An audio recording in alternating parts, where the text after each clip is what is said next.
আল্লাহ বলেন আমার বান্দা জান্নাতে যাবে, এরপরে ঢুকবার পর আমি রব্বুল আলামিন দিতে থাকব, আমার বান্দা নিতেই থাকবে। ফেরেশতা বলবে রব্বুল আলামিন আপনার জান্নাতি বান্দাকে কেবল দিচ্ছেন আর দিচ্ছেন, আর কতক্ষণ দিবেন, এত দিচ্ছেন কেন? রব্বুল আলামিন বলেন ইন্নাহুম কানু ক্বাবলা যালিকা মুহসিনিন। জানো না ফেরেশতা, এরা ইতিপূর্বে দুনিয়ার 60 বছর আমি মাওলার বন্দিগি করেছিল। চতুর্দিকের কত মানুষ নামাজ পড়ে নাই, এর ভেতরে দিয়ে আমার বান্দা মসজিদে ঢুকছে। কত মানুষ হারামের রোজগার করছে, এর ভেতরে দিয়ে আমার বান্দা 6000 টাকা 8000 টাকা বেতন নিয়ে মাদ্রাসার খেদমত করে পড়েছিল। আমার বান্দা বোকা ছিল না, আমার বান্দা বেকুবও ছিল না, আমার বান্দা দুনিয়া চিনত, কিন্তু আমি আল্লাহকে প্রাধান্য দিয়ে আখিরাতে নেবে এই আশায় দুনিয়া ত্যাগ করছে।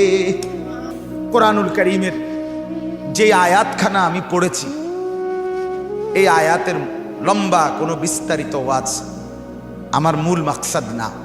আমার আসলে আরো এক জায়গায় বয়ানে যেতে হবে, ওই ফেরি পার হইয়া ওইদিকে। এই জন্য মাগরিবের পরেই বয়ান করার কথা ছিল, তারপরও যেহেতু আমারই আসতে দেরি হয়েছে দেখে বসলাম।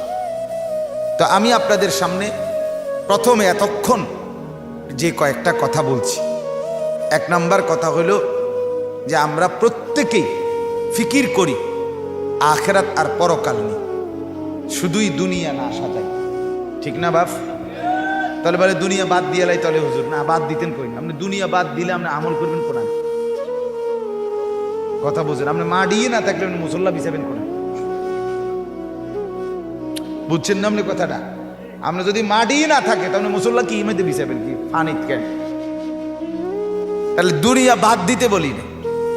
আপনি যদি কিছু আয় রোজগারই না করেন তো খাবেন কি? শরীর সুস্থ থাকবে কেমনে?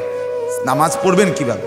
তাহলে দুনিয়া বাদ দিতে বলি নাই, স্ত্রী ছেলে মেয়ে বাদ দিয়া ছেড়ে দিতে বলি নাই, সব আখিরাতকে এটার সাথে মিলাই নেবেন, ঠিক কিনা বলেন না কেন? এটার সাথে আখিরাত মিলাই নেবেন। এই হলো আজকের দিনে আমি 5 ওয়াক্ত নামাজ পড়ছি,